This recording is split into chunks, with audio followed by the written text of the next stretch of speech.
Welcome to USA Global TV and Radio, where our mission is to provide education, entertainment, hope, and inspiration. USA Global TV and Radio connects you with experts and audiences all around the world every single day to help you succeed in business and to live a richer life. Visit us at usaglobaltv.com to learn about career and life-changing training and mentoring programs like the Listening Mentor. Subscribe to our newsletter to stay informed about our special programs and offers. Discover how you can become a guest on one of our shows or a host or producer of a USA Global TV and Radio show of your very own.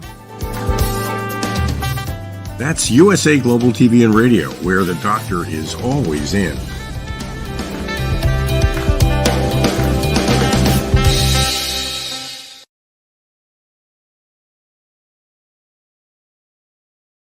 Hi, Red O'Loughlin here.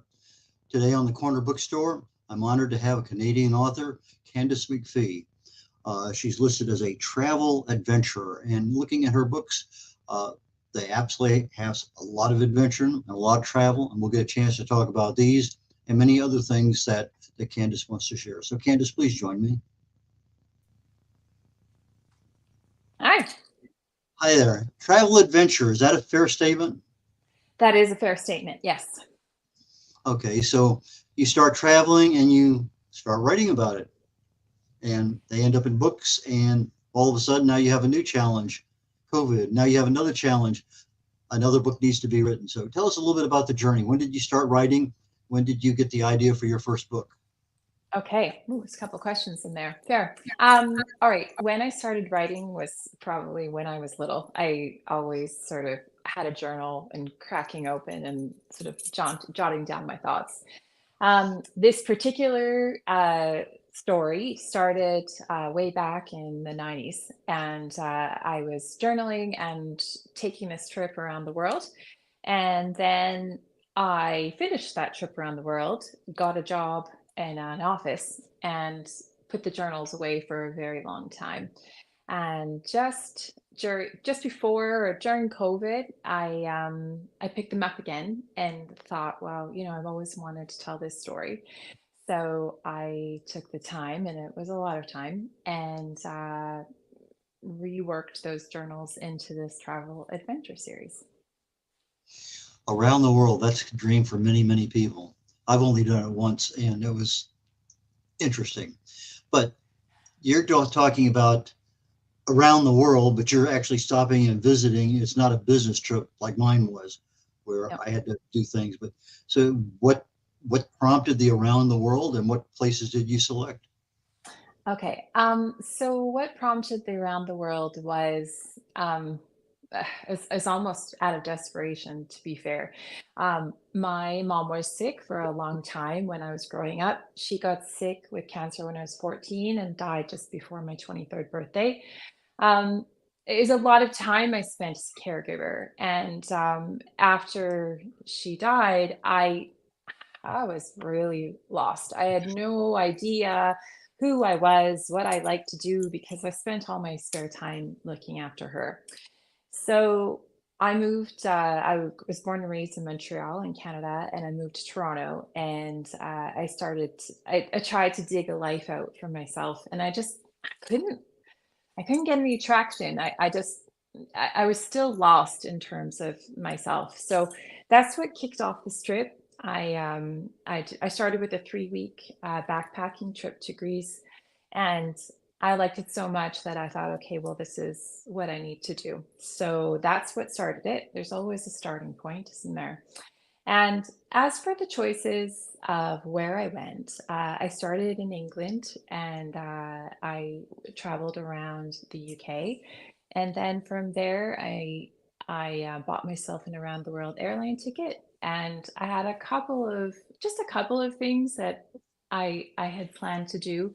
I wanted to go to the Middle East and see the pyramids. I booked a safari in Africa, and I had an Australian work visa. Beside that, everything else was just stuff in between, and I kind of figured it out along the way. Did you make North or South America? I did not. So the South America part I hit later on, but on this trip there was no Asia and no South America. Okay. Uh, the the first book you wrote was what? I have 5 of them down here. You do, you do. The first book is the UK and Ireland and Russia. So that's the first book, kind of dipping my feet into the traveling thing, figuring out how it works. Also, I think as a sort of intertwined between that, there's a lot of dealing with grief and recognizing that I was lost for a long time, and just trying to figure out how to put myself back together. And that's really that first book is just getting my footing, making some mistakes, and really just acknowledging where I was. Okay, so you're in a place like Russia or Hmm. Greece. Hmm. Uh, they have the Cyrillic alphabet. The Hmm. languages can be a little bit difficult sometimes to Hmm. understand. Hmm. Uh, how does that help you figure out who you are and where you're going? Because obviously it worked. So what did you uncover that said, "Hey, this is Candace, and this is what I need to do"? Yeah, I think the there's a couple things. First of all, the alphabets were interesting. I was traveling with this Australian girl for a while in Russia, and we kind of had a system where we would, I would yell out, I would look at the travel book trying to look for a metro exit and yell out like hangman, backwards R, A, and she would look for the exit. So we had a system in terms of how to get around that. I think really it was about the struggle that just every day, just in terms of finding food, because food was difficult to find sometimes, um, getting around, just spending an hour in the train station, just trying to find the right train because everything was in a different language. I think it's about the perseverance and the tenacity, and the times when you're dealing with stuff and you're so frustrated, and but it's in those moments where, yay, we got on the right train. We're going to this place. And it's in those moments of those small wins, and over time, just time to reflect when you're on the train or on the bus, and just taking the time to really dig into how you feel, and you get a different exposure to different things that are important when you're not at home, right? You Okay, you appreciate different things. so time heals a lot, and that's true. Reflection, uh, Mhm. that you have the time to do it. So Mhm. exposure to things that you may or may not even knew existed. I mean, I've seen some interesting food and other things, but anyway, I noticed in the Cyrillic world, there's one place I went to is Bulgaria, and they had Mhm. both English letters, even though they were in the Bulgarian language, and the Cyrillic on the same street signs. So Mhm. you could actually make out where you were. And I thought that was really neat. Did you run across Oh, any? um, in Croatia, although it's not a different alphabet, they did have English signs. That was one of the first places we came across that had English signs, which was good because we drenched a car at that point and drove down the coast of Croatia. Uh, Other than that, no, Russia was. I think Russia was the first our first step out of the English language into a different language, and they didn't even number their metro exits. And you go to Moscow and you get off the metro, if you take the wrong exit, you're kilometers away from where you need to be. So a lot of times it was just about just muddling through. I think it's just and sometimes it would take us hours to find something because nobody would. You couldn't ask for directions because nobody spoke English. So, anyways, it was an interesting time for sure, and it was so beautiful. It was worth it. So. Okay, so the exits, sometimes they help a lot. Sometimes, as you say, you get off on the wrong one and there's your adventure. Yeah. Yeah. Let's talk a little bit about landing place, Johannesburg visit. That's a little far down there for a Canadian to go all the way. That's literally halfway around the world. It is. It is. It's literally halfway around the world. And ironically, I had met a man at Canada Day in a Canadian bar in Moscow. And he gave me his email because he lived in Johannesburg. And he said, well, when you come, send me a note, drop me a line, and you can stay with me. And when you're backpacking, you take a free place. Absolutely. So I emailed him and said, hey, I'm going to be in town at this day. And he said, well, I'm not going to be there, but I'll get one of my guys to pick you up. And I said, okay, sure. And so I got picked up at the airport by a French Canadian guy from Montreal. And he and his roommate both played hockey, and they had hockey bags on their back porch. And I thought, oh my God, how can I be in Johannesburg with two guys that play hockey? And it was just the most random thing. So anyways, I went to the one rink in Johannesburg, and there was like a drip. It was in a shopping mall, and there was a drip from the ceiling, so they didn't play on the blue line. There was a big drip hole. But other than that, yeah, it was a very interesting time. So Johannesburg, I don't think I had a usual Johannesburg experience. It was very probably different than most people have. But once I left Johannesburg and went down the coast of South Africa to Cape Town, that's when I think it got a little more real and a little different. So it was good. Did you make two different trips to Africa? Because one I'm looking at, Beautifully Warped, was about bush camping. Was that on that same trip? Yeah, it's all on the same trip. I first started writing, and it's an interesting thing writing. You figure out kind of how you want to tell the story, and then what do you want to share? And my goal when I started writing these books was I wanted people to be able to take the trip. I wanted you to take the whole trip in terms of the personal journey and the physical journey. And you need quite a few words to get that in. It's an interesting thing when you tell a travel story because every place is new. So it uses up quite a few words when you're trying to describe a new place because there's not really repeats. When you read another book, you might describe the house and then all the action happens in the house. So you don't have to use your words to describe the places as much.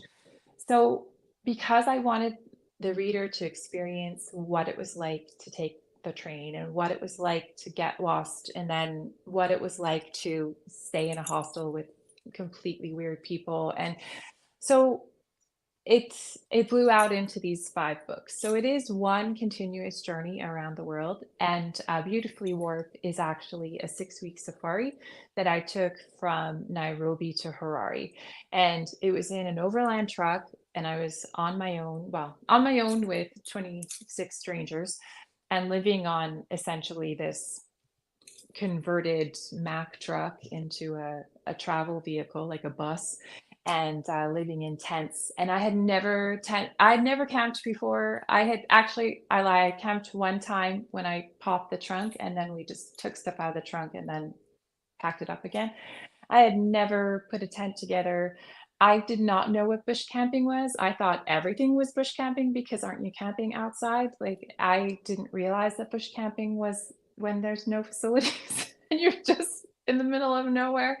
So there was a steep learning curve in my camping, and I by the end of it I got my groove on, but it was a little bit of a shock to really realize what bush camping was for me. So the bush camping, there's no refrigerators, there's no toilets, there's no running water, no air conditioning. No, no, you have to watch out for the black mambas when you go pee. Our first night bush camping, we camped with the Maasai warriors, watching the tents for the lions. But I think they were just there to check out the ladies. But anyways, it was nice to know they were nearby, um, and yeah, and it just kind of went on from there. The hyenas getting into the garbage when we camped in the Serengeti, and yeah, whole bunch of different adventures I had. I just had no idea because back then when I did this, I booked a 6 week safari based on a half an hour, foggy VHS tape video advertising the safari. And they just got me in that half an hour where they showed the sunsets and the animals roaming the plains and everyone having a great time in their tents. And I just thought, that sounds like something I could get behind. I was completely underprepared for, the actual reality of what it was like to live on a truck with a bunch of people. And most of the folks were either from England or from Australia and New Zealand, and they really like curry. Like I really had no idea how many different curry dishes you could make.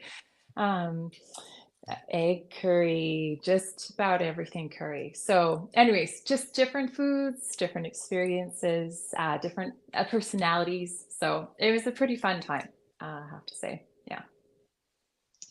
Sounds like a fun time. How much did your backpack weigh? Uh, 22 kilograms when I left London. Kilograms. Uh-huh. 22 kilograms. And Yeah, that's a lot. I couldn't get it up on my back. I either had to prop it up on the bed and then sort of winkle it on. I figured it would get lighter as I went on, but I was just kidding myself. I think the main thing was because I was planning on traveling for such a long time and a lot of the countries I was traveling to didn't speak English. So I had a bunch of travel guides. They're not light, they're quite thick. And I also had a real range of clothes. I was trying to have, some warm weather gear, some wet gear. I needed boots to hike. I needed all sorts of stuff. So, and medicine, I had to leave with malaria drugs for Africa. I had, a whole bunch of antibiotics, like just everything. You had to pretty much have everything, your whole house in your on your backpack. So, yeah. And then you also had to have your tent in your bed. I had a sleeping bag and a sleep mat, but the tent was provided by the safari company. So it was one thing I didn't have to carry. Thank goodness. How many changes of clothes did you typically carry on a backpack? I might have had 3 pairs of pants, 2 pairs of shorts and t-shirts and a sweater, and a raincoat. There wasn't underwear, bra, one bathing suit. That was pretty much it. And it sounds like a lot, but it really isn't when you have to wear the same thing over and over again until you can find a place to wash your clothes. How often did you find a wash-up area? There was times where it was 3 weeks.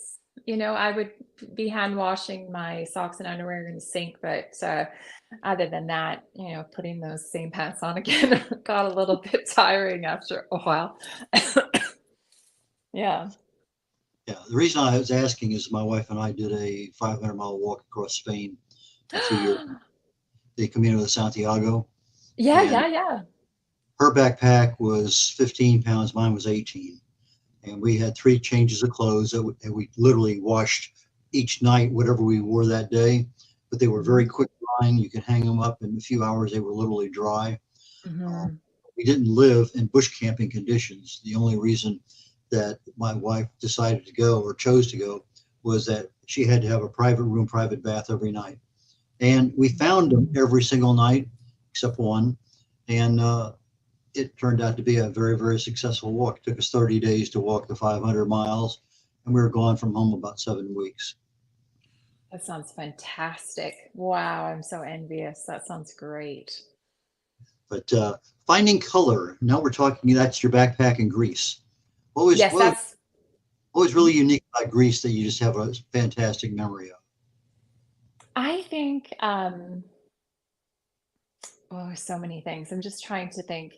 Um, Santorini is, I know it's very popular now and very overdone, but um, it just has, for one island, it has this red beach and it's literally red sand. It was the hottest beach I've ever been to, walking on red sand. It was like suntanning in hell, but this blue, blue, blue, blue, blue water with this red beach, it was amazing. And it was so clean. I think I was just completely surprised. There was no dust anywhere. The streets were beautiful. Everything was so well maintained. And it was just the most beautiful, stunning place. It's, every movie you've ever seen with Greece, it's probably in Santorini. And it is just as beautiful there as you would imagine. Just the breeze and the way it sort of just the way you feel just walking around the streets, and the streets are so well maintained and so clean, and there's flowers and everything's white and blue, and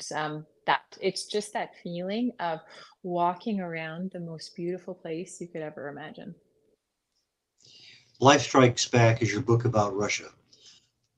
The books, titles you have are interesting. How did you come up with the names for your books?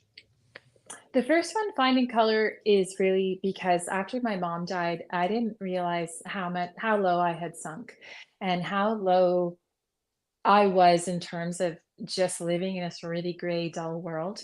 And Finding Color is really what I did on this first book, and just really discover that there is color. I've had it all along. I just stopped seeing it. So that's what the first book is really about. The second book, Life Strikes Back, is a little more difficult because we're really getting into it in terms of traveling to the Baltics. The Baltics were back then where nobody really went there. It was, Estonia, Lithuania, Latvia. There were countries that um, weren't on the hit list, if you will. They're in loads of movies now. You see, Riga in movies all the time, but it's not the type of place that people were traveling to.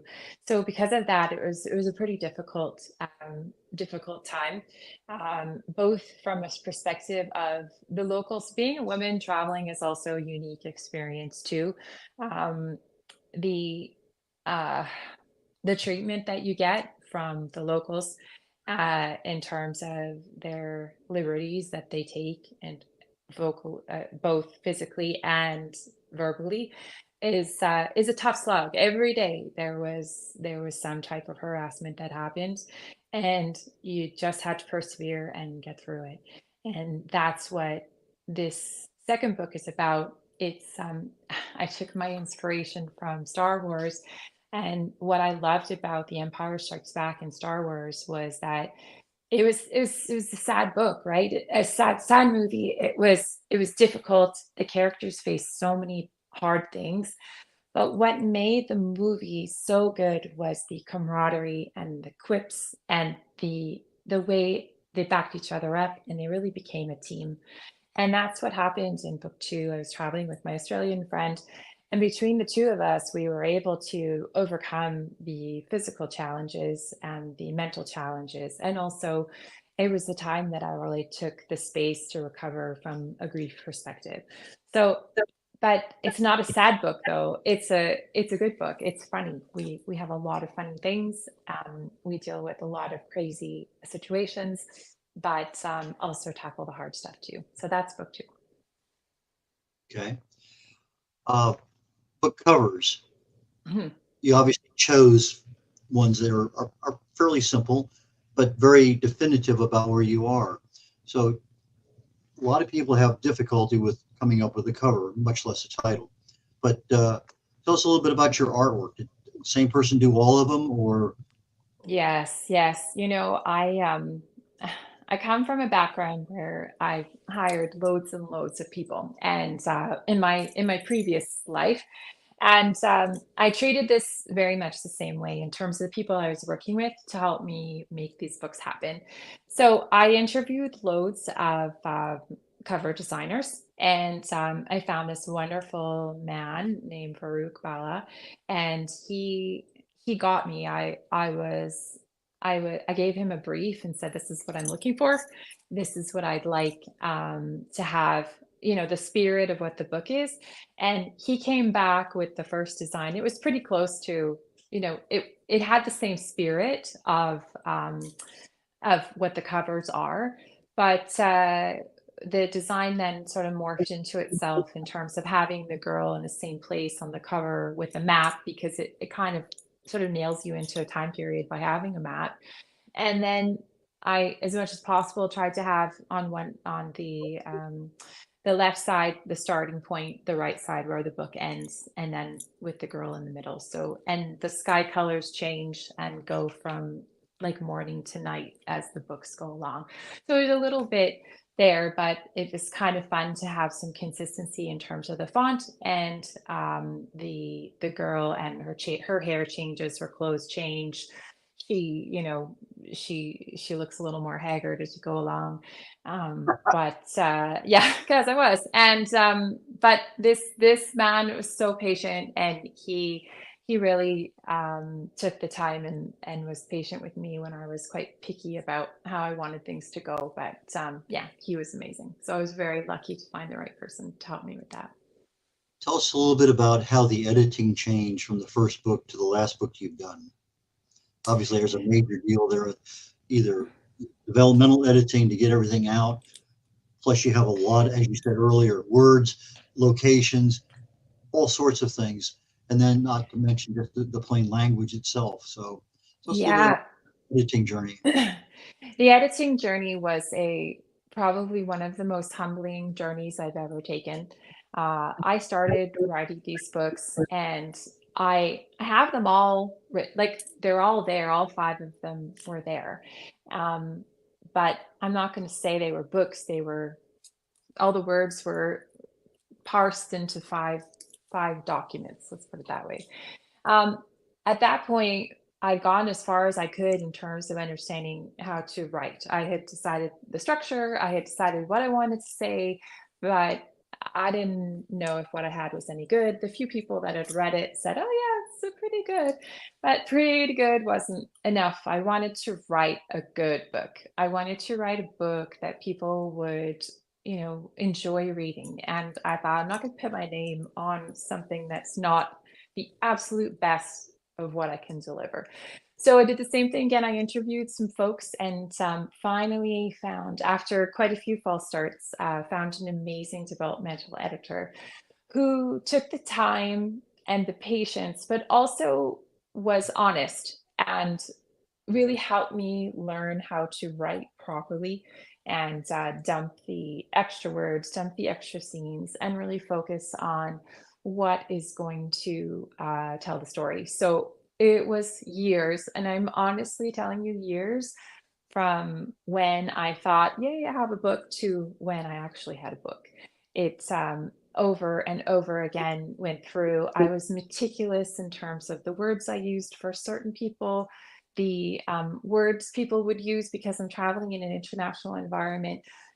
What words people from England use, what words people from Scotland use, what words people from Australia use, and making sure that I have the slang so everybody sounds like how they would from each country. And not only that, but making sure that each scene has its right to be on the page and furthers the story. So yeah, so that took years, and I have to say again, most humbling journey I have ever taken. I was very good at my old job, and when I quit that job and started to write, I thought, "Oh yeah, yeah, this is great," but man, did I have a lot to learn. And it was fun. It was a fun journey. I enjoy it now, and now I just it's like a game trying to find the best words, like the most succinct way to tell, to write a story is a very, I don't know, nerdily compelling thing that I like to do. Names. Did you use real names or did you protect the innocent? And if you use real names, did you get a release? No, nobody's real name is in the book besides mine, and my family's. So they were cool with it. So, and everyone mostly is from a different place. Everyone, if I did not, even as the places I stayed, if it was a bad experience, I changed the name. If it was a good experience, I left the name the same. I figured that was fair. Also, in terms of my rules of how I approached writing a memoir, there's a lot of things that aren't in the book that people told me that were personal to them. So those aren't in the book because they confided in me at that time, and that is not for me to share. What is in there is how I felt and interactions I had with people, which were public in terms of, conversations or things that happened while we were together. But there's no information that someone shared with me that that in confidence, that's not in there. Any photos or images that you picked up along the way? Yeah, there's some photographs on my website. Each book has a topic, and there's photographs on my website just to give you a taste of what it was like at that point. They're grainy and a little bit old because they're actually from my camera, which my 35 millimeter camera. But yeah, they're all in there. Transportation. Did you do a lot of driving or was it trains and buses or? Yeah, trains, buses, boats, taxis, and the only time I drove was we treated ourselves and rented a car through Croatia because Croatia's a pretty popular travel destination now, thanks to the Game of Thrones. But at the time, Croatia wasn't very popular, and getting through Croatia was very difficult and expensive. So we kind of did the math, and it was just around the same price to be able to rent a car. So it was a real treat after sort of, walking for, kilometers and kilometers to get to a bus station or whatever, to actually just being able to throw your stuff in the car and go. So it was nice. But that was the one time we rented a car. I found Zagreb very interesting, especially the underground part of it. Did you Mhm. explore much of that underground? I did not get to much of the underground in Zagreb. We were only there for one day because we were trying to get a car and get out to the coast. But the coast did not disappoint. It was, did you travel through Croatia? I did. I was with the military, and so I had some times when I could drive with other people or be a passenger, and other times when I was driving to. I didn't go down to Dubrovnik, but Makaska was one that I really liked. Split, Hmm. a couple other Hmm. places there that I just fell in love with because they were just so picturesque, so interesting. Food was great. Just a lot of things there. Absolutely. Actually, we met two guys from the UN when we were there having dinner in Zagreb, and we spent the night. They dragged us all around. One guy was from Macedonia, and the other guy was from France. So they kind of showed us around town for the one night we were in town. So met some military folks there too. Yeah, the Macedonia is a pretty interesting place. So they were having some problems with the name. Fyrom, I think, is what they called it back in the 90s when I was there. Former Yugoslavian Republic of Macedonia, and they were Mm. having problems with Greeks and Macedonia and this and that and whatever. Anyway, but first time I tried to get in there, we were snowed out. Anyway, it's interesting that things happen. We ended up over in Italy, and it turned out to be a beautiful trip anyway. But regardless. So use that. Okay, folks, got that. Just about getting down to the end here on my things. What advice would you give to new authors? We're just about getting to the end. So there must be two or three things that if you're speaking at an event and somebody's asking you, what do you think is really important if you're a new author and getting ready to write, whether it's about Mm. travel or romance or it doesn't matter. But just Yep. writing it is a key. Yeah. I think the first thing is just do it. get it down on paper. That would be my first advice, and write it, right? And just however you need to write it, just get it down. And then the next thing for me would be, don't be disappointed if that's not the end. Um, to me, writing story, getting it down on paper was a very freeing experience because you can just get it out.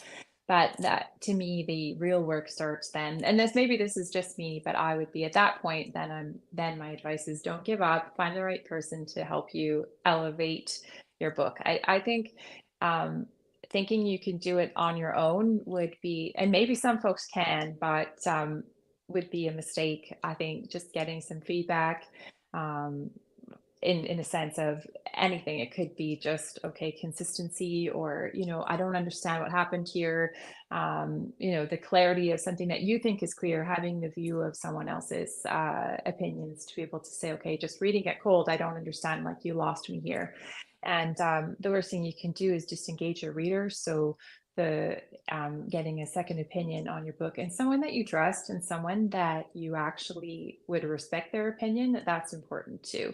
And then just taking the time to do the edits. I think for me, what I've learned is anything that distracts your reader from the flow of the story is your job to fix. So whether it's repeating words too many times, too many same reactions, just superfluous words that drag the story down, it's your responsibility to spend the time to go through and get rid of that, to make the reader's experience as smooth as you can. And then that's when you know you have a good story. So taking the time to do it, keeping your confidence up, finding a partner, and then really buckling down and doing those edits. Okay, you're talking about now writing a book a year. So the first one or two took a longer time. I'm sure the editing took much longer than you ever expected it would. It seems like that's true for all of that editing and everything. Anyway. So you're writing a book a year. I understand you have 3 right now that you're preparing for publication down the road at some point in time. Are these being saved once a year, or are you going to put 2 books out in 1 year?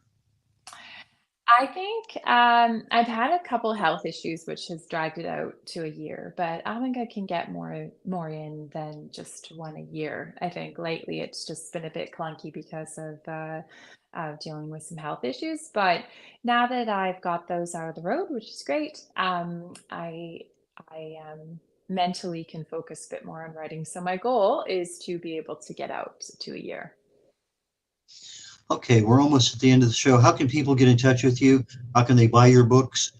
Do you have any events or anything coming up that you're going to be at in person? So, world about. Yeah. Go ahead. Yeah. Okay.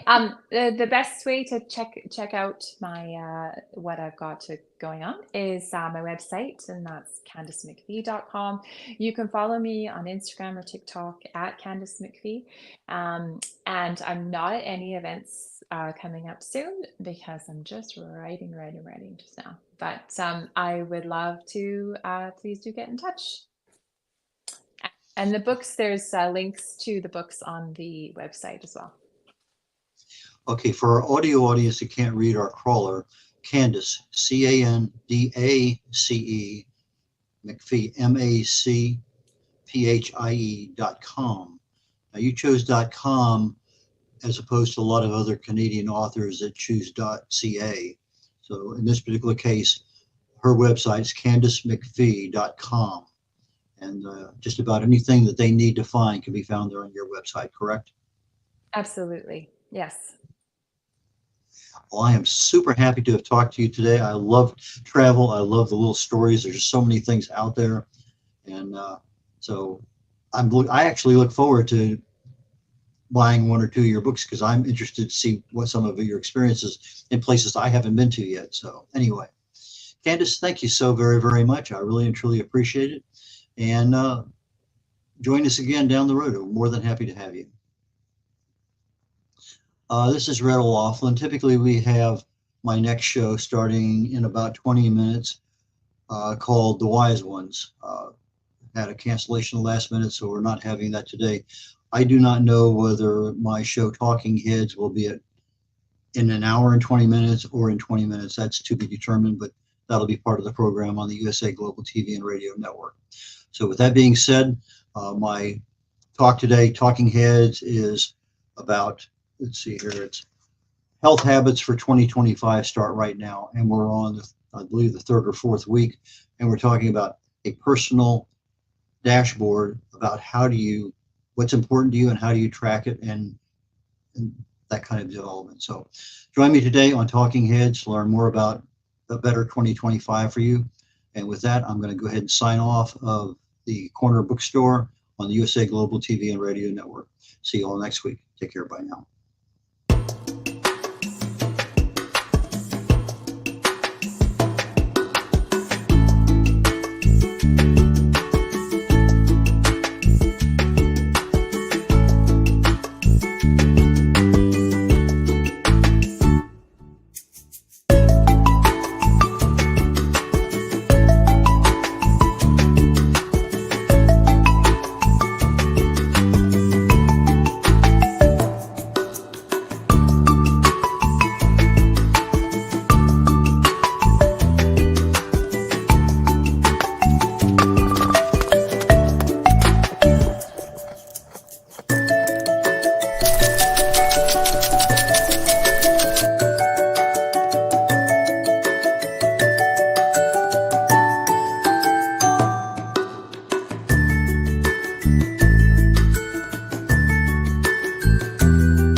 Hello everyone, I'm Simon MacDonald. I live in the West Highlands of Scotland, a very beautiful part of the world. Seems a long way from the USA Global TV station. But remember, USA Global TV is worldwide. It's a fantastic platform. And every Wednesday, I come along here as part of the show of the United Kingdom News and Culture. And it's just like a family reunion each time. It's one of these amazing stations that has such a beautiful, friendly, and intelligent atmosphere as well. And we reach out to an audience in the most unimaginable places. And I came here, I don't know, must be over a year ago now. I was introduced by Dr. Philip Chan, and I met Ian Plum-Turner and Helena Chard, who are co-presenters on the show. And then Diane Floyd-Bem came along as well. And I mean, the five of us, Dr. Jacalyn, of course, who is our host and our mentor, has just made this show work so well. Tremendous people, lovely time we have, and we impart a lot of information, a lot of knowledge. Nothing's rehearsed. It's all done off the cuff, and it all just gels. And we get great feedback from people coming back and saying how they're enjoying the show. It's lovely to hear, and it's lovely to get that interaction from outside as well. And we're all listeners, and some of us are elevated listeners as well. So we enjoy every second of it, and we hope you do too.